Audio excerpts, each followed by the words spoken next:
The crimson scales of Vortak's massive wings caught the twin sun's light as he led his pack through the void between stars. Each dragon measured over 200 meters from snout to tail, their bodies built for war and conquest. The Crimson Dragon Pack had terrorized 17 different star systems, leaving nothing but ash and bones in their wake. Target confirmed, Alpha, growled Zephyra through their mental link, her violet eyes scanning the blue-green world below. The humans call it Earth. Population approximately 8 billion. No significant space defenses detected. Vortak's lips curled back, revealing teeth like crystal and daggers. Perfect. We feast tonight, my brothers and sisters. These soft-skinned mammals will learn why the galaxy fears our kind. The pack had hunted together for 3 centuries. Vortak, the Alpha, led with cunning and brutal strength. Zephyra served as his scout, swift and deadly. Kragner, their weapons specialist, could breathe plasma hot enough to melt starship hulls. Thessera, the youngest but most vicious, had earned her place by single-handedly destroying a Centauri battlecruiser. Below them, Earth spun peacefully in its orbit, unaware of the approaching doom. The dragons had studied human civilization for months. They knew about their primitive weapons, their divided nations, their inability to unite against a common threat. It would be a simple harvest. Begin descent pattern 7, Vortak commanded. Target the largest population centers first. Leave no survivors to warn the others. But, as the pack broke through Earth's atmosphere, something felt wrong. Vortak's ancient instincts, honed by millennia of hunting, screamed warnings he couldn't understand. The air itself seemed different here, thick with scents that made his predatory mind pause. They approached the continent the humans called North America, specifically targeting a region known as the Rocky Mountains. Intelligence suggested the area had minimal military presence and scattered human settlements perfect for testing their prey's capabilities. As they descended through the clouds, Thessera suddenly let out a sharp cry of alarm. Alpha! I sense something impossible. What is it? Vortak's mental voice carried the edge of barely controlled rage. Dragon scent. Young dragons. But that cannot be right. We destroyed the last breeding colonies ourselves 300 years ago.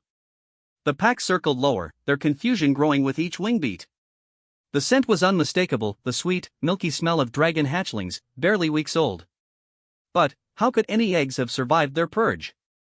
There, Kragner pointed with his massive claw toward a small wooden structure nestled in a valley between 2 peaks. The scent comes from that human dwelling. Vortak's eyes blazed with fury. Impossible. Humans are incapable of caring for our young. They must have stolen eggs, planning to use them as weapons or trophies. The Alpha's rage consumed all rational thought. Someone had dared to take dragon eggs, the most sacred thing in their culture. The punishment for such a crime was absolute annihilation. Formation attack pattern, he snarled.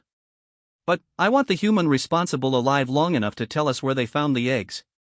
The 4 dragons dove toward the cabin like crimson meteors, their war cries echoing through the mountain valleys.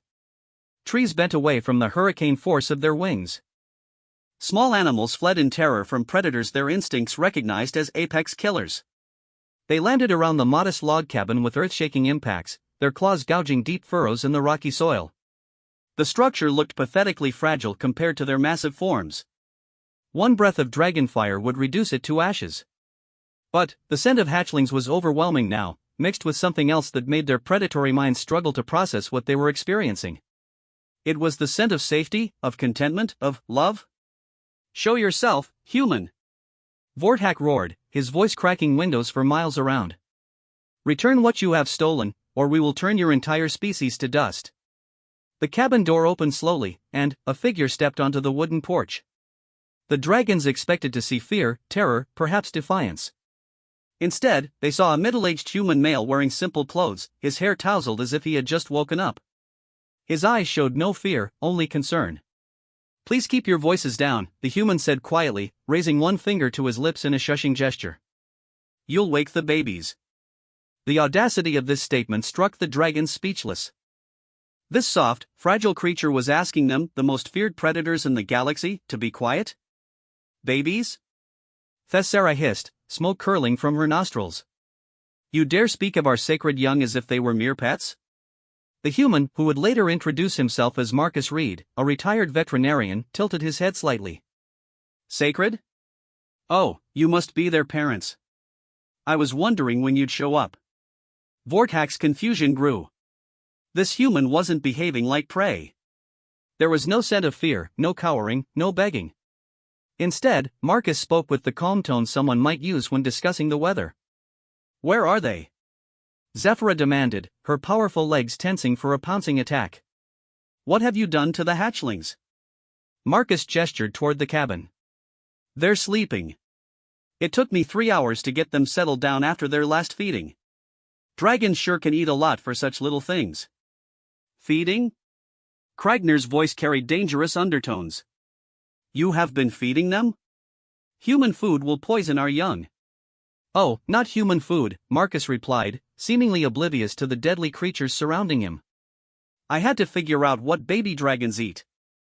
Took some trial and error, but they seem to love the deer I've been hunting for them. And the fish from the lake. Though the little red one prefers rabbit. The pack exchanged glances of pure bewilderment. This human spoke as if caring for dragon hatchlings was the most natural thing in the world. Show us, Vortak commanded, though his voice had lost some of its threatening edge. Now. Marcus nodded and turned back toward the cabin. Just remember to keep quiet. They've been cranky all week, and I finally got them to sleep. As they approached the simple wooden structure, the scent of their lost young grew stronger. It was mixed with human scent, but not in the way they expected. There was no dominance, no ownership. Instead, the smells blended in a pattern that spoke of care, protection, and genuine affection. The dragons had to lower their massive heads and peer through the windows to see inside the cabin. What they saw defied every expectation, every assumption they had made about humans and their own kind. On a large, soft surface covered with blankets and pillows, 3 small dragon hatchlings slept peacefully. Their scales were the deep crimson of their species, but they were tiny, no larger than house cats. One was curled up in a tight ball, another sprawled on its back with its wings spread wide, and the third rested with its head pillowed on the arm of the sleeping human. Marcus lay on his side, one protective arm curved around the smallest hatchling. His breathing was deep and even, matching the rhythm of the baby dragons. All 4 beings slept in complete trust and contentment. By the ancient flames, Thessera whispered, her voice barely audible. They're using him as a roosting perch. More than that, Zephyra observed, her predator's instincts recognizing something profound. Look at their positioning. They trust him completely. That level of vulnerability means they see him as family. Vortak stared through the window, his mighty brain struggling to process what he was seeing. Dragon hatchlings were incredibly selective about who they bonded with. They would only sleep so openly, so trustingly, with someone they considered a parent figure. The largest hatchling stirred in its sleep, making a small chirping sound. Immediately, Marcus's hand moved to gently stroke its scales, and the little dragon settled back into peaceful slumber. He's actually caring for them, Kragner said, his voice filled with wonder. Not as prisoners or trophies. As if they were his own young. The pack remained frozen, watching this impossible scene. Everything they thought they knew about humans, about their own species, about the nature of the universe itself, was being challenged by the sight of 3 dragon babies sleeping safely in the arms of a human who should have been their natural prey. Marcus woke slowly, aware of movement around him but not yet alarmed. Living in the mountains had taught him to sleep lightly, but the warmth pressed against his chest and the soft breathing nearby told him his unusual charges were still safe.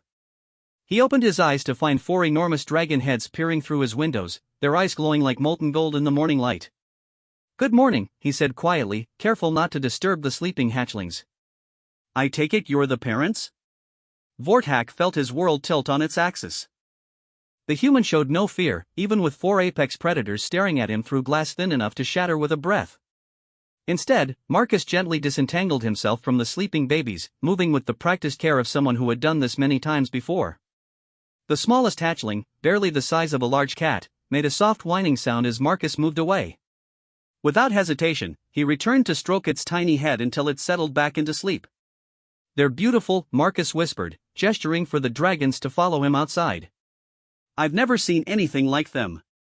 The pack watched in amazement as Marcus slowly extricated himself from the nest of blankets and baby dragons. He moved like a parent who understood that sleeping children were not to be disturbed lightly. Once outside, he closed the door softly behind him. How did you come by our young? Zephyra asked, her voice carefully controlled. She had expected to find evidence of theft, murder, or worse. Instead, she found a human who treated dragon babies with more care than some dragons showed their own offspring. Marcus ran a hand through his graying hair, thinking back to that strange day 3 weeks ago. Found them up near Eagle's Peak. 3 eggs hidden in a cave. They were cold, abandoned. The shells were already cracking when I discovered them. Abandoned? Thessara's voice carried the sharp edge of disbelief. Dragons do not abandon their eggs. I know that now, Marcus replied. But these were. No adult dragon sent anywhere nearby, and the eggs were nearly frozen. If I hadn't brought them back here and kept them warm, they would have died. Kragner studied the human with new interest. You know dragons scent? How? Marcus shrugged. I was a veterinarian for 40 years. You learn to read signs, track scents, understand animal behavior. When I found the eggs, everything about the scene said abandonment. The dragons exchanged meaningful glances. They remembered that location, a temporary nesting site used by Vixthra, a member of their pack who had been killed during a raid on a military installation 2 months ago. In their grief and rage, they had forgotten about her eggs. The mother is dead, Vorthak said slowly, the words tasting bitter in his mouth. Vixthra fell in battle. We forgot about her nesting site. Marcus nodded sadly. I thought it might be something like that. Animals don't usually abandon healthy eggs unless something terrible happens. The admission hung in the air like a physical weight. The mighty Crimson Dragon Pack, terrors of 17 star systems, had abandoned 3 helpless babies to die. This lone human had saved them. But how? Zephyra pressed. Dragon eggs require specific temperature ranges, humidity levels, turning schedules. How could a human know such things? Marcus smiled, the expression transforming his weathered face. Reptile eggs aren't that different, whether they come from a bearded dragon or something much larger. I had to improvise, but I've helped a lot of mothers through difficult hatchings. He led them around to the back of his cabin, where they saw an elaborate setup that made them stop and stare. Heat lamps, humidity controls, temperature monitors, and incubation chambers that looked like they belonged in a professional laboratory. I had most of this equipment from my veterinary days, Marcus explained. Had to modify it for the size and specific needs, but the principles are the same. Keep them warm, keep them safe, and pay attention to what they're telling you. What they're telling you? Kragner asked. Every animal communicates, Marcus said patiently. Sounds, movements, behaviors. The little ones have been very clear about what they need. Food every 3 hours, warmth, physical contact, and lots of attention. They're incredibly social creatures. As if summoned by their conversation, a small chirping sound came from inside the cabin. Marcus immediately moved toward the door. Feeding time, he explained. They're very punctual about meals. The dragons watched in fascination as Marcus disappeared inside and returned carrying the smallest hatchling. The baby dragon was no bigger than a large house cat, its crimson scales gleaming in the sunlight. It nuzzled against Marcus's chest, making soft purring sounds. This is Luna, Marcus said, gently stroking the little dragon's head. She was the first to hatch, but she's the smallest. I think she might be the runt of the litter. Thessara stepped forward, her massive head lowering to examine her species' newest member.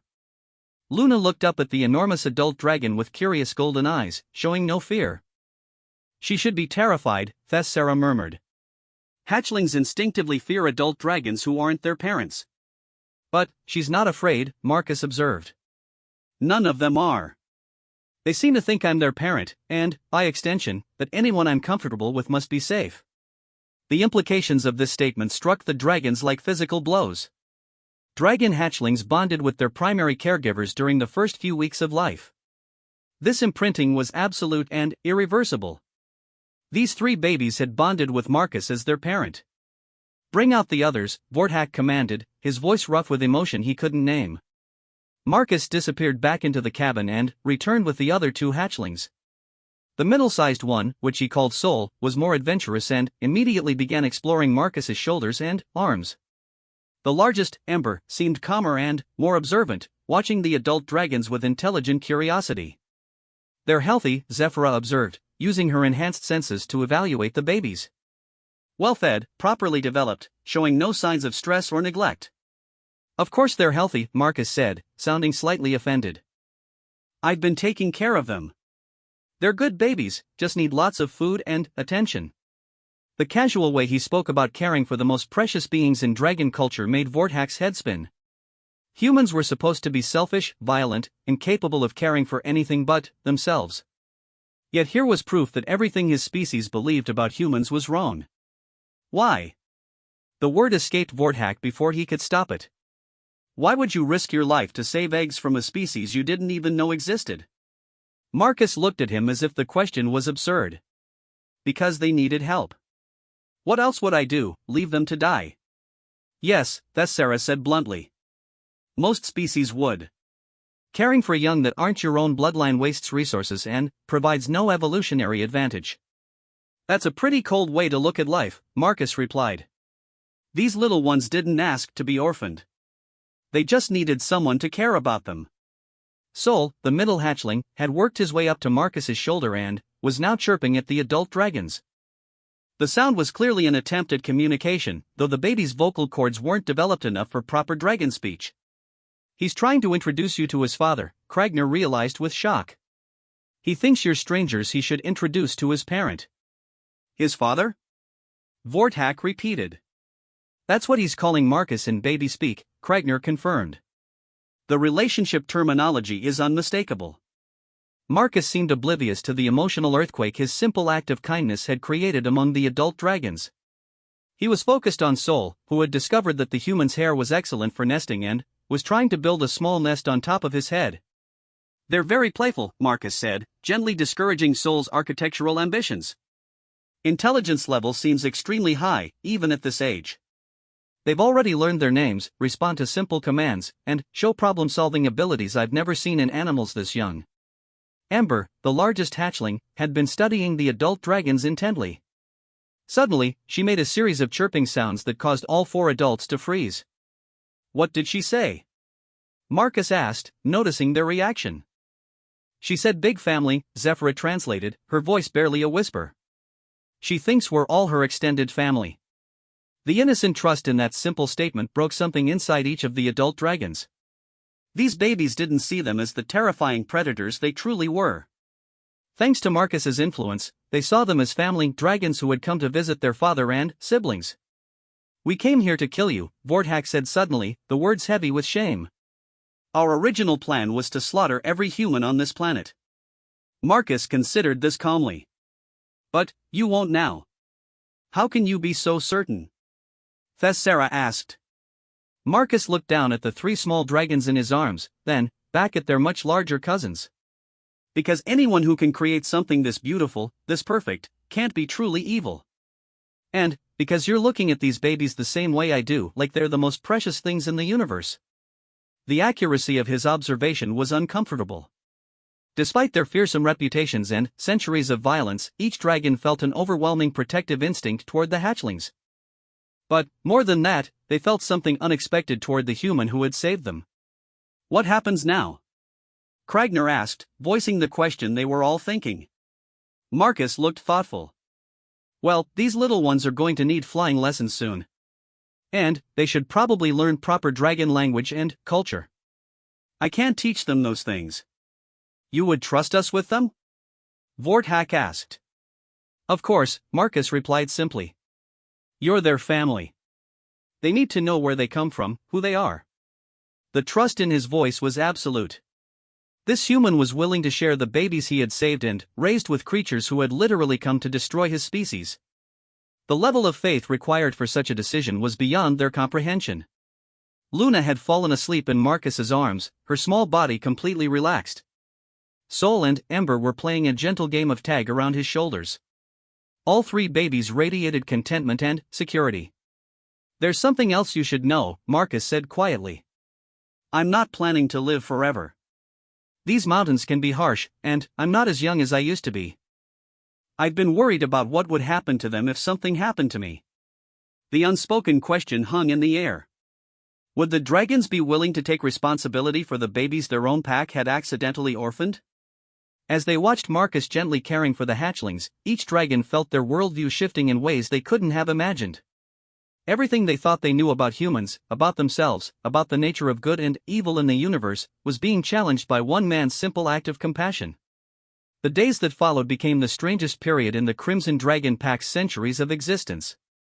Instead of raising human cities and claiming territory, they found themselves learning to be part-time babysitters and surrogate family members to three incredibly demanding hatchlings. Marcus had established a routine that the dragons grudgingly admitted was impressive in its efficiency. Dawn feeding followed by playtime, morning naps, midday exploration, afternoon training sessions, evening feeding, and nighttime bonding. The human treated dragon childcare like a science, keeping detailed notes about each baby's development, preferences, and needs. Sol ate 6 fish and 2 rabbits today, Marcus reported to Vorthak, who had taken to landing in the meadow each morning to receive these updates. His flying attempts are getting stronger. I think he might be ready for real lessons soon. Vorthak studied the smallest male hatchling, who was currently attempting to glide from the cabin's roof to a nearby tree branch. Sol's wings were still too small for proper flight, but his instincts were developing rapidly. His form is terrible, the alpha observed. Wings too rigid, tail positioning all wrong. Would you show him? Marcus asked without hesitation. I can tell him what to do, but I can't demonstrate proper technique. The casual trust in that request still caught Vorthak off guard.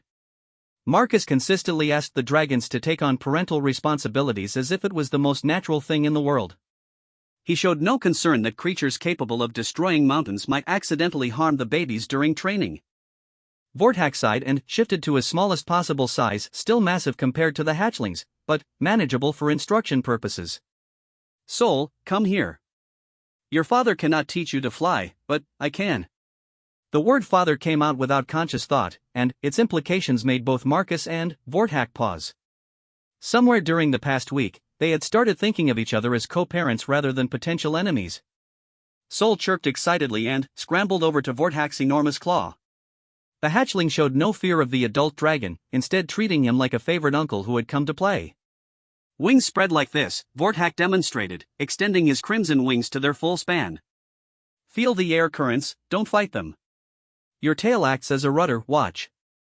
As Vorthak gave Sol his first proper flying lesson, Marcus settled on the porch with Luna and Ember. The two females were more interested in practicing their fire breathing, which currently produced small puffs of smoke that made Marcus sneeze. Careful with those flame glands, he warned gently. You don't want to burn down my cabin before you learn to control them properly. Thessera landed nearby with a fresh deer carcass for the evening feeding. She had appointed herself head of procurement after witnessing Marcus's unsuccessful attempts to hunt large game with human weapons. The little ones are growing fast, she observed, dropping the deer and settling down to watch the flight lesson. Luna's scales are already showing adult coloration patterns. Marcus nodded, though his expression carried a hint of sadness. They're developing quickly. Soon they won't need constant supervision. That troubles you? Thessera asked, genuinely curious. During her centuries of life, she had never encountered a being who seemed to take genuine joy in caring for young that weren't biologically related to them. It's what they need, Marcus replied. But I'll miss having them around. These past few weeks have been some of the best of my life. The simple honesty of the statement made Thessera's predatory heart clench in an unfamiliar way. This human had sacrificed his solitude, his safety, and his resources to raise 3 dragon babies, and he was already preparing to let them go because it was best for them. You know we can't take them back to our ship, she said carefully. Dragon space vessels aren't designed for hatchlings. And our lifestyle. I know, Marcus interrupted gently. I've been thinking about that. Maybe there's a third option. Before Thessera could ask what he meant, Zephyra descended from the sky with something clutched in her talons. The scout dragon had been ranging farther each day, exploring the surrounding territory and gathering information about human civilization. Marcus, she called as she landed. I found something you should see. She opened her claws to reveal a collection of human documents, photographs, and what appeared to be scientific journals. Marcus examined them with growing interest. These are from Dr. Sarah Chen at the university, he said, recognizing some of the paperwork. She's a xenobiologist. We corresponded years ago about theoretical alien life forms. She's been studying us, Zephyra reported. Long-range observations, behavioral analysis, attempts to understand dragon society. She knows we exist. Marcus looked thoughtful. Sarah's brilliant, and, more importantly, she's trustworthy. If anyone could help figure out how to bridge the gap between dragon and human culture. You want to involve more humans? Kragner asked, having overheard the conversation while practicing aerial maneuvers with Sol. Think about it, Marcus said, his veterinarian's mind working through the problem systematically. These babies need to learn dragon culture, but they've imprinted on humans as family. Trying to separate them from all human contact could damage them psychologically. The dragons exchanged glances. They had seen how distressed the hatchlings became when Marcus was away for even short periods. The bonding was complete and irreversible. What are you proposing? Vorthak asked, landing with Sol perched proudly on his head, having successfully completed his first assisted flight. A partnership, Marcus said simply. Create a place where the babies can grow up learning from both cultures. Somewhere isolated enough for dragon privacy but accessible enough for human support. Impossible, Thessera said immediately. Humans and dragons have never coexisted peacefully. Because we've never tried, Marcus pointed out. We've never had a reason to try. But these three little ones are reason enough, aren't they? Sol chose that moment to demonstrate his new flying skills by launching himself from Vorthak's head toward Marcus. His glide was unsteady but successful, and he landed in Marcus's arms with a proud chirp. Good boy. Marcus praised, gently checking the hatchling's wings for any strain. You're getting stronger every day. The sight of the tiny dragon nestled trustingly in human arms while the massive adult dragons looked on with protective concern created a tableau that challenged every assumption about interspecies relations. There would be risks, Vorthak said slowly. If the human governments discovered our existence. Dr. Chen has been keeping dragon observations secret for years, Marcus replied. She understands the importance of discretion. And there are others like her, scientists who would see the value of peaceful contact. Luna had been listening to the conversation while practicing small flame bursts. Suddenly, she spoke her first clear word in dragon speech, stay? The single word, perfectly pronounced despite her young age, carried the weight of a child's simple desire not to be separated from her family. She wants us all to stay together, Ember added, her vocabulary slightly more advanced. Pack family. The term pack family didn't exist in traditional dragon culture, but the meaning was clear. These babies saw no distinction between their human father and their dragon cousins. They wanted everyone to remain part of the same family unit. Children often understand things adults complicate, Zephyra observed quietly.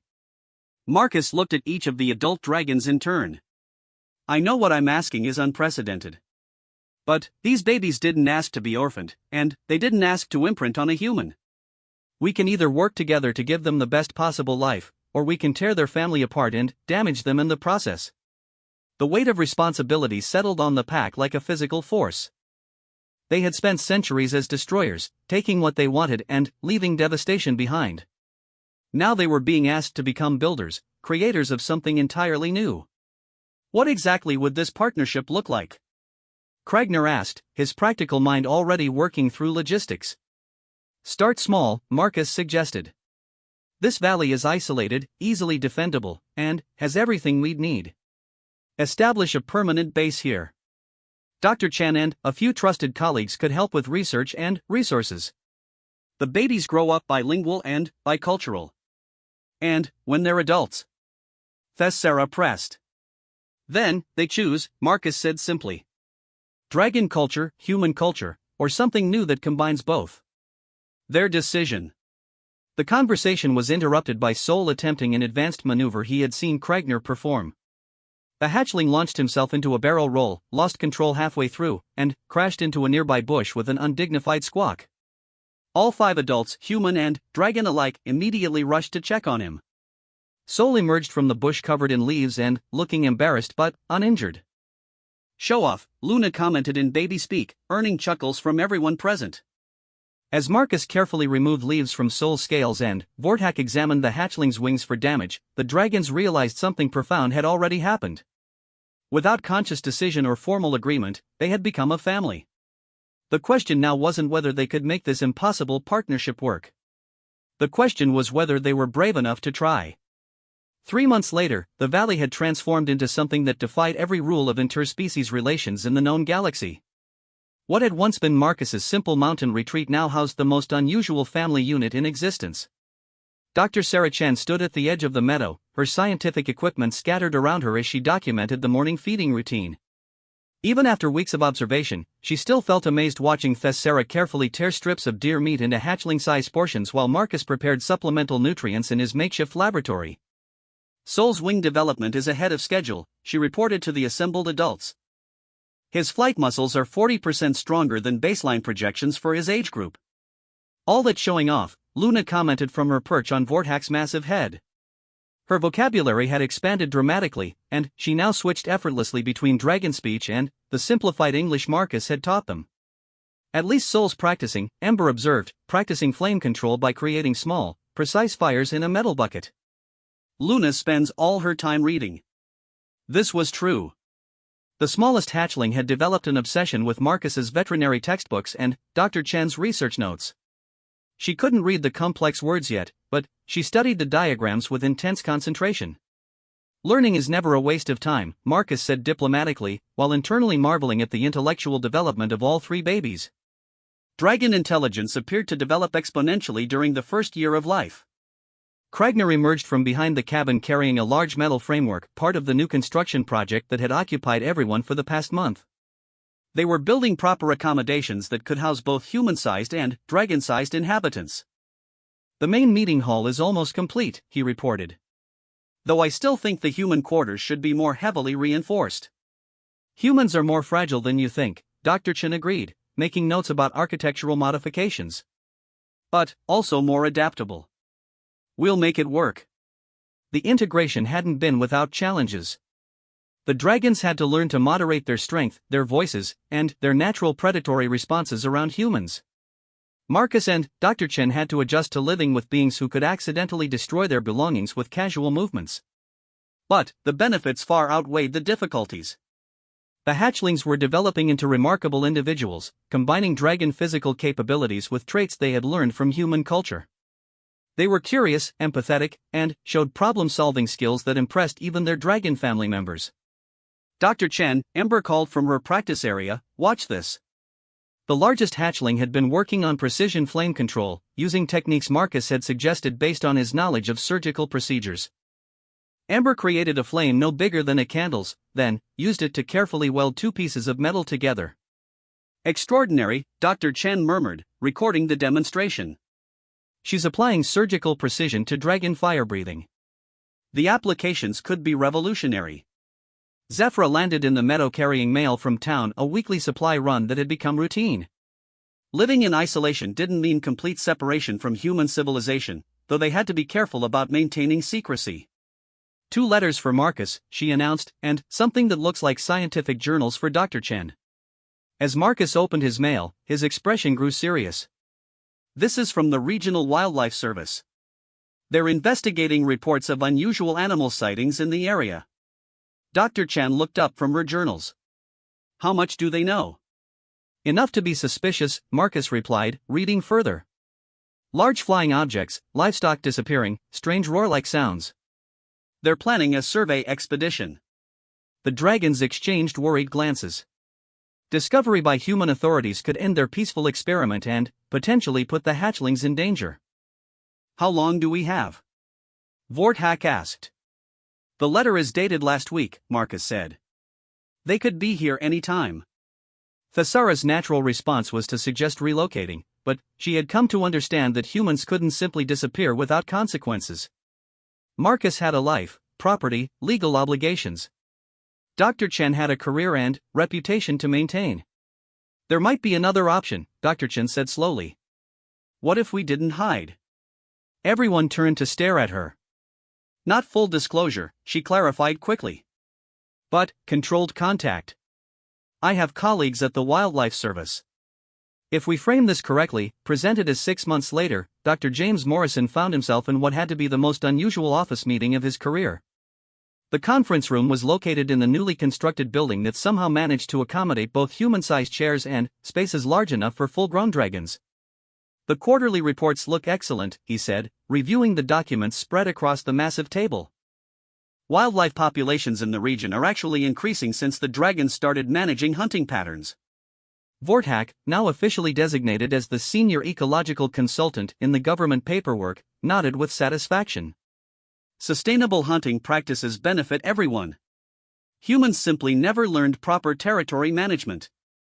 Says the species that used to glass entire planets, Thessera commented dryly from her position near the reinforced windows. Used to, Vorthak emphasized. Past tense. Jim still sometimes felt surreal about these conversations, but the benefits of the arrangement were undeniable. The Dragon-Human partnership had created the most successful wildlife conservation project in the country's history.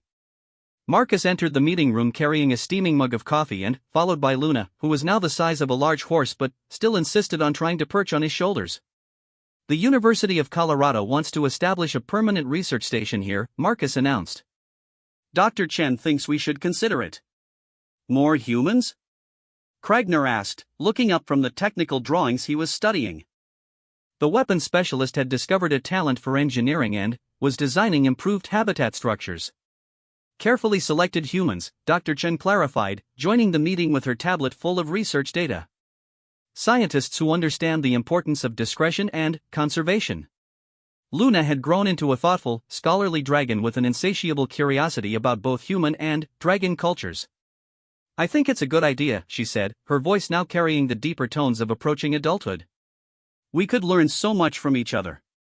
Sol bounded into the room with his usual enthusiasm, accidentally knocking over a chair with his tail. He had developed into the most athletic of the three, serving as the primary liaison between the dragon and human communities.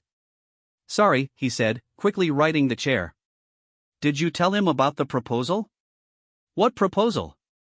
Jim asked, though he was learning to expect surprises from this family. Ember entered more gracefully, her scales now showing the deep crimson of full maturity. She had become fascinated with human medicine and had been working with Marcus to develop new healing techniques that combine dragon physiology with human medical knowledge. We want to expand the program, she explained. There are other orphan dragon eggs scattered across the galaxy. Other abandoned hatchlings who could benefit from this kind of cross-cultural upbringing. Jim felt his eyebrows rise toward his hairline. You're talking about bringing more dragons to Earth? Not just to Earth, Zephyra corrected, landing on the outdoor platform that connected to the meeting room. We're talking about establishing similar partnerships on multiple worlds. The scope of what they were suggesting made Jim's head spin. What had started as one man caring for 3 orphaned babies had evolved into a potential revolution in interspecies relations. The galaxy is full of species that have never learned to cooperate, Vorthak explained. Dragons, humans, and dozens of others. All convinced that conquest is the only way to interact with different species. But, we've proven that's not true, Marcus added quietly. We've shown that cooperation produces better results than conflict. Dr. Chen pulled up a holographic display showing star charts and population data. Initial surveys suggest there are at least 12 other species that could benefit from this model. Peaceful contact, cultural exchange, shared knowledge. Instead of the Crimson Dragon Pack being raiders, we could be ambassadors, Thessera said, and there was genuine excitement in her voice. Teaching other species what we've learned here. Jim looked around the room at faces both human and dragon, all united in their enthusiasm for an idea that would have seemed impossible a year ago. The logistics alone would be staggering, he pointed out. Intergovernmental cooperation, resource allocation, security considerations. All manageable, Sol said confidently. We've already solved the hard part, proving it can work. Luna had been quietly accessing data files on her personal tablet, a modified device that could withstand dragon claws. I've been corresponding with scholars from the Centauri Federation, she announced. They're interested in establishing cultural exchange programs. You've been doing what? Vorthak asked, his voice carrying a note of parental concern. Networking, Luna replied innocently. It's what academics do. Jim couldn't help but smile at the family dynamic. Even with their vast differences in species and size, they function like any other family, with the usual mix of support, gentle arguments, and loving exasperation. There's something else, Marcus said, his tone becoming more serious. I'm getting older. In a few years, I won't be able to keep up with the physical demands of this work. A somber mood settled over the group. Marcus was approaching 70, and, while he was still healthy and active, everyone knew that human lifespans were limited. That's why we need to institutionalize what we've learned, Dr. Chen said gently. Create systems that don't depend on any one individual. The knowledge needs to survive beyond any of us, Ember agreed. What we've discovered here is too important to lose. Jim found himself thinking about his own career, his own legacy. He had spent 20 years enforcing wildlife protection laws, but this family had shown him something far more significant than conservation. They had shown him transformation. What would you need from the government? He asked, surprising himself with the question. Official recognition, Vortak replied immediately. Not just for our existence, but for our citizenship. We want to be part of human society, not separate from it. Legal frameworks for interspecies adoption, Sol added. So other families like ours can exist without hiding. Educational exchange programs, Luna contributed. Dragon knowledge combined with human innovation could solve problems neither species could handle alone. And, most importantly, Marcus said, looking around at all the beings he had come to love as family, protection for the children. Any children, human, dragon, or otherwise, who need homes and families. As Jim listened to their plans, he realized he was witnessing the birth of something unprecedented in galactic history. Not conquest, not assimilation, but true cooperation between radically different species. I'll need to brief my superiors, he said slowly. This is way above my pay grade. We understand, Dr. Chen said. But, we also want you to know that whatever happens officially, what we've built here will continue. This family isn't going anywhere. Sol had moved to stand next to Marcus, unconsciously positioning himself protectively near his human father. Ember was reviewing medical research with Dr. Chen. Luna was already back to her scholarly correspondence. The adult dragons were discussing logistics for their proposed ambassadorial missions. You know, Jim said, watching the easy interaction between species that should have been natural enemies, my daughter is studying xenobiology at the university. She's going to flip when she hears about this. Bring her for a visit, Marcus suggested. The kids love meeting new people. Kids? Jim asked, confused. That's what we call them, Marcus explained with a fond smile, gesturing toward the 3 dragons who were now young adults. They'll always be kids to me. As the meeting concluded and various family members dispersed to their daily activities, Jim remained in the conference room, processing everything he had witnessed. A year ago, his biggest concern had been preventing illegal hunting in national forests. Now he was part of a team planning the future of interstellar diplomacy. His radio crackled to life. Dr. Morrison, we have reports of unusual activity in Sector 7. Possible dragon sightings. Jim smiled as he pressed the response button. This is Morrison. I'll handle it personally. And, dispatch additional units to establish a research perimeter. We're going to be seeing a lot more of this. Outside the window, he watched Sol teaching a group of human graduate students the basics of aerial reconnaissance while Luna provided simultaneous translation between dragon and English technical terminology. Ember was demonstrating precision flame control to a team of engineers who were frantically taking notes. The Crimson Dragon Pack had come to Earth seeking slaughter and conquest. Instead, they had discovered something far more powerful, the transformative force of unconditional love and the possibility of building something better than what existed before. As Jim drove away from the valley, he found himself thinking about his report to headquarters. How do you explain to government officials that the most dangerous predators in the galaxy had been defeated not by weapons or warfare, but by one man's simple decision to care for 3 orphaned babies? The answer, he realized, was that you don't explain it. You show it. And hope that others are brave enough to believe that sometimes the most impossible solutions are also the most necessary ones. Behind him, the valley buzzed with activity as dragons and humans worked together to plan a future where the phrase natural enemies would become as obsolete as the fear and hatred that had created it in the first place.